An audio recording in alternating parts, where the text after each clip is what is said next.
आमचे विद्यार्थी विद्यार्थिनी सादर करीत आहेत नाट्य महिला सशक्तीकरण काळाची गरज. स्वप्न पाहणे ही प्रगतीच्या वाटचालीची पहिली पायरी आहे, पण काही लोक तिथेच थांबतात. ती पूर्ण करण्यासाठी मेहनत करावी लागते. स्वप्न अशी असतात की ती पूर्ण करण्यासाठी माणूस अख्खा आयुष्य झोकून देतो. चालण्यासाठी वाट असते, चालण्यासाठी वाट असते, वाटेसाठी चालणं नसतं. उंच भरारी घेण्यासाठी समाजाचे अवजन असतं. अशाच एका सुंदर मुलीचे शिक्षणासाठी चाललेले तळमळ व स्वतःचे स्वप्न पूर्तीसाठी चाललेला संघर्ष आपल्या पुढे सादर करत आहेत. चला तर मग पाहूया साक्षीचे संघर्ष. सुनबाई, अभ्यास परत कॉलेज, मुलीचं इतकं शिक्षण कशाला? लग्न झालं की सगळं काही सोडावंच लागतं. समजलं का तुला? हो हो, अगदी बरोबर. साक्षी, तुला माहिती आहे ना, तुझ्या आजोबांना हे सगळं आवडत नाही. बाबा, शिक्षण म्हणजे फक्त नोकरी नाही, शिक्षण म्हणजे स्वाभिमान. शिकले तर मी स्वतः उभी राहीन, मी कोणाच्या दयेवर राहणार नाही. माझी पण काही स्वप्ने आहेत. इतिहास सांगतो आमचा, स्त्रीनेच शत्रू तुडवला, स्त्रीनेच शत्रू तुडवला.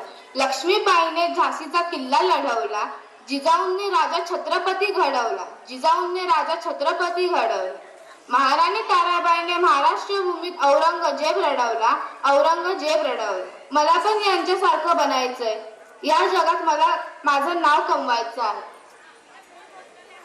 प्रसंग 2. शिक्षक व पालक सभा. साक्षीचे शाळेत. नमस्कार प्रिय पालकांनो, आज इथे आपण पालक सभा घेण्याचं कारण आहे की महिला शक्तीकरण काळाची गरज. अजूनही ग्रामीण भागात मुलींना मुलांप्रमाणे शिक्षणाचा संधी उपलब्ध नाही. आपण सर्वांना लक्षात ठेवायला हवं की मुलगा आणि मुलगी एकसारखी बुद्धिमत्ता घेऊन येतात. फरक फक्त समाजाच्या दृष्टिकोनाचा. मुली शिकल्या तर प्रगती करतात, समाज प्रगती करतो, राष्ट्र प्रगती करतो. साक्षी, तू गुणी व हुशार मुलगी, तू तुझ्या पुढील शिक्षणासाठी यशस्वी वाटचाल कर. मी तुझ्या पाठीशी आहे. वाघ नाही तलवार आहे, ती शमशेराची धार आहे. स्त्री म्हणजे आपला नाही, ती तर दगदगाती अंगार आहे. नवा उत्साह, नवा दिशा, शिक्षणातच खरी मजा. स्त्री शिक्षण साथी होऊन जिंकूया प्रत्येक धडा.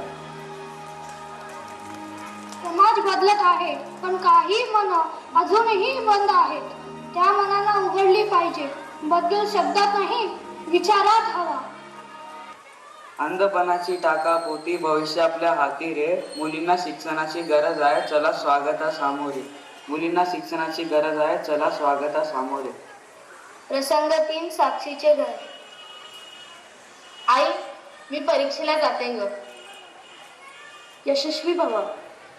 बाबा, मी जाते हा. अहो गीताबाई, ऐकलंच का?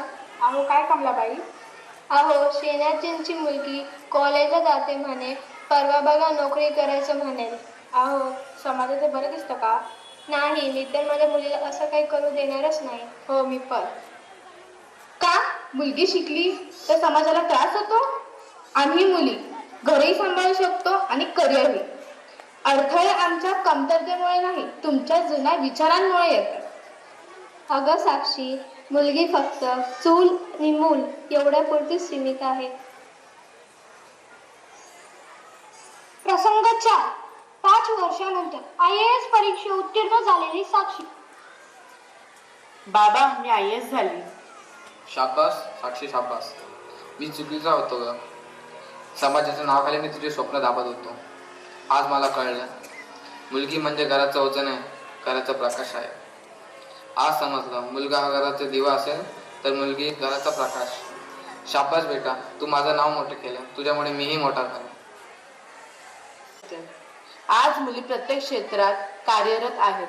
जसे सुनीता विल्यम्स अंतराळवीर, स्मृती मंदाना खेळाडू, मॅरी कॉम बॉक्सर, द्रौपदी मुर्मू राष्ट्रपती, लता मंगेशकर गायिका. अशा प्रत्येक क्षेत्रात महिलांनी मोलाचे योगदान दिले आहे. चला या तर मग आपण सगळे मिळून समाजाला नवी दृष्टी देऊया. आम्हाला अडथळे नको, संधी द्या. आम्हाला अडथळे नको, संधी द्या. आम्हाला दया नको, सन्मान हक्क द्या. आम्हाला दया नको, सन्मान हक्क द्या. आम्हाला भीती नको, सुरक्षितता द्या. आम्हाला भीती नको, सुरक्षितता द्या. कारण आम्ही फक्त मुली नाही, आम्ही भविष्य आहोत. कारण आम्ही फक्त मुली नाही, भविष्य आहोत. ती हसती, ती हसते ना, ती जीवनाची सुंदर रचना. वेगळी नाही, कमी नाही, तिच्या सामर्थ्याला तोडच नाही. घराचा कणा, समाजाची शान, तीच भारताची खरी ओळख जाण. स्वप्न पाहते, स्वप्न घडवते, अंधाराही ती पेटवते. स्वाभिमान तिची खरी ओळख आहे, साहस आहे. न चुकते न थांबते तरीच नारी शक्ती पुढे जाते नेहमी. आज गरज आहे तिला बंधनाची, तिच्या अस्तित्वाला सन्मानाची. नारी आहे शक्ती तीच घडवते सुंदर संसार.